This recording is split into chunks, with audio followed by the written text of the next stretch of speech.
When you're talking about fighting as it is, with no real fighting, well then baby, you better train every part of your body.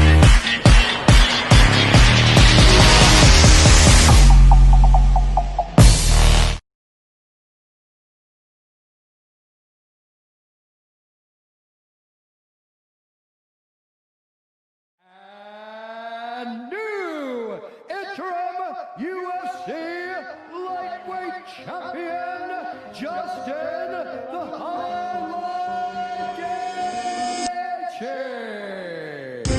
What a performance. Justin, you came in here tonight. This was a fight that, because Nurmagomedov couldn't make it to the April card, you were slated to fight then on short notice, but you had the opportunity to truly prepare for this fight. And what a performance. Has it sunk in? I mean, how good do you feel about that fight? I knew I was a killer stepping in here. I'm good, bro. I'm sure you knew you were. But you also knew Tony Ferguson. No better drug on it. Adrenaline coursing through my veins. This is hard work. I've worked since I was 4 years old.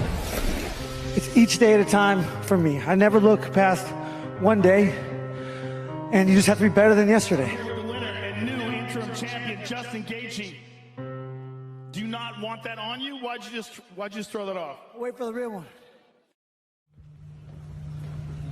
Couple of head kicks. Dude, bro, dude, you've Never kicked no My one in wife it. said good job. Thank you, tell her thank you. Dude, you've never looked near that good. Well, thank you, sir. No, I know, I'm just saying, dude. It was like different level, though.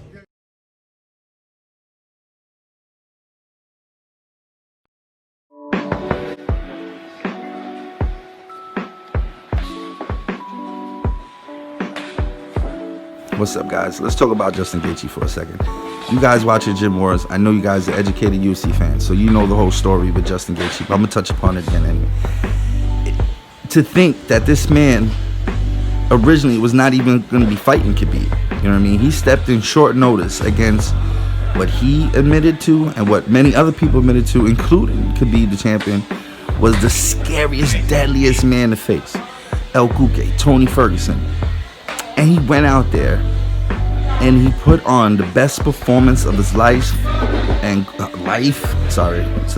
his life, and quite possibly the best performance of anybody's life. Firing on all cylinders, 100% perfect.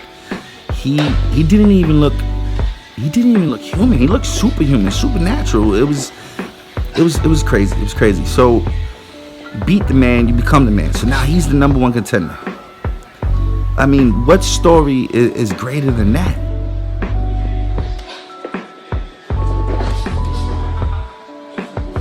And the reality of it is, that fight might have brought out a part of Justin that we've never seen before, that Justin never seen before, that Justin didn't even know was there.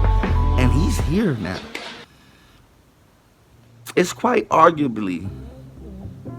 Justin is quite arguably Khabib's greatest threat.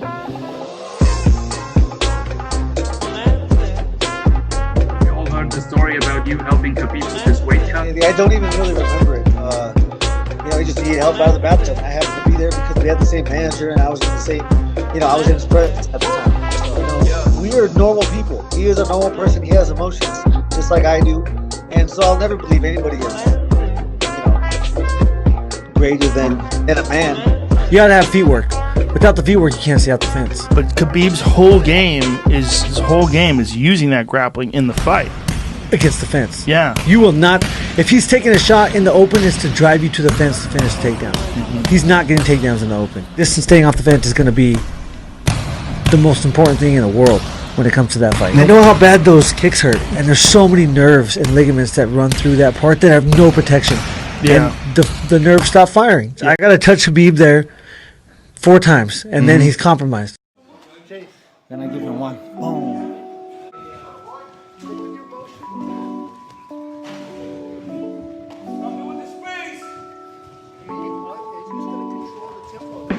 Khabib seems unstoppable, undefeated. Seems like he's going to clean out the division and retire the greatest champion of all time.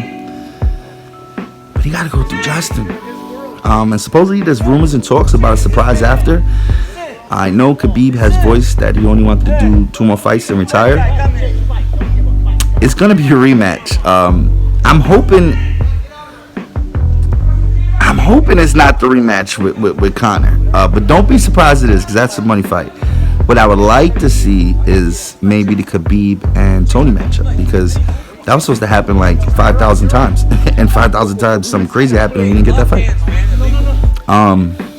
So yeah, if Khabib wins that fight, there's gonna be a special announcement about Khabib, which I guarantee is gonna be a rematch with Conor, probably because of Buddy, or a fight with Tony. Because you know what? There is the stipulation of crowds. Apparently Dana White has said to Conor claims these are the words of Dana, that until crowds come back, they can't really book a guy like Conor because of all the money he wants, obviously. And then you got Conor versus Khabib. That's going to be the most expensive fight to put on. It could be the most profitable fight, but it's undeniably the most expensive fight to put on as a fight promoter. So we're going to see. So maybe it'll be Khabib and Tony, because that's a little bit more plausible. But we're going to find out, guys. Keep watching. Thank you for watching. Hit that like and subscribe.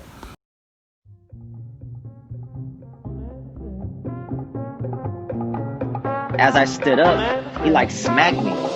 That Korean zombie talking a little bit of smack, which was odd, but I have not had someone get under my skin. He could throw his shots out there, kind of made it easy. It's like, alright, let's make this fight happen.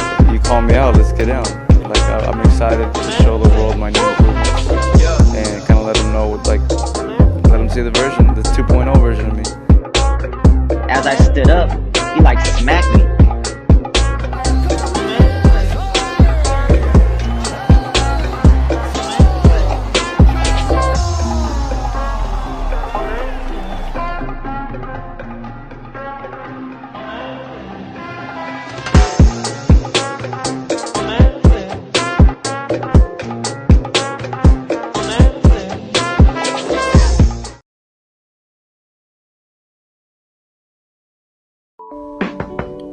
Now let's talk about the matchup. And while we talk about it, let's watch some beautiful, beautiful jiu-jitsu on display. As you see here, he helped both Korean Zombie and Ortega. I'm sorry, I'm being distracted by the jiu-jitsu game here. Any jiu-jitsu lover, any hardcore fan could appreciate good scrambles, good transitions.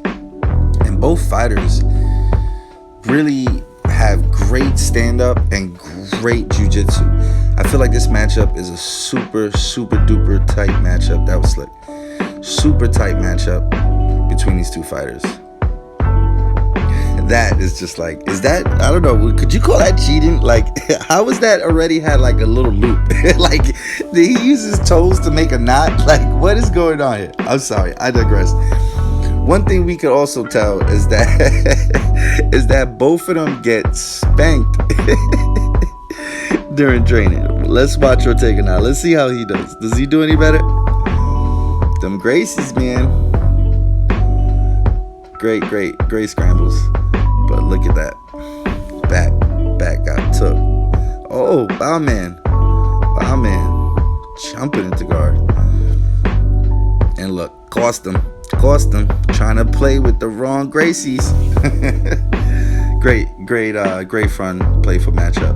But as you see, they both get dominated, you know? I mean, that has zero to do with the fight, because they're not fighting him, they're fighting each other.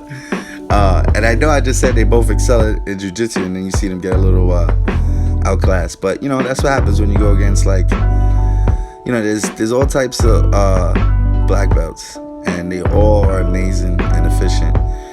And then there's some black belts that are just like, oh my gosh, what you know, you don't know what to do. So it's just great. It's really nice to watch. Really excited for this fight.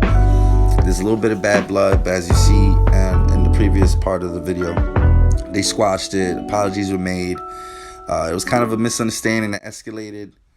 It is what it is. This fight, though, this is definitely potential for possibly one of the fight of the years. I think so.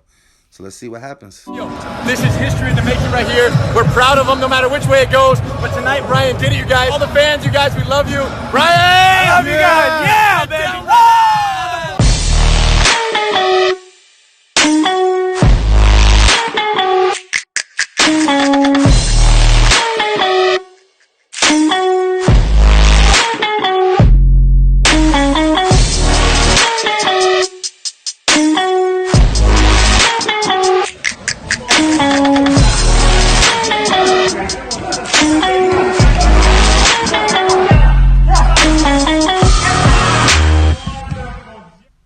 please hit that like button, leave a comment, and please subscribe for more. I mean, what are your plans as champion?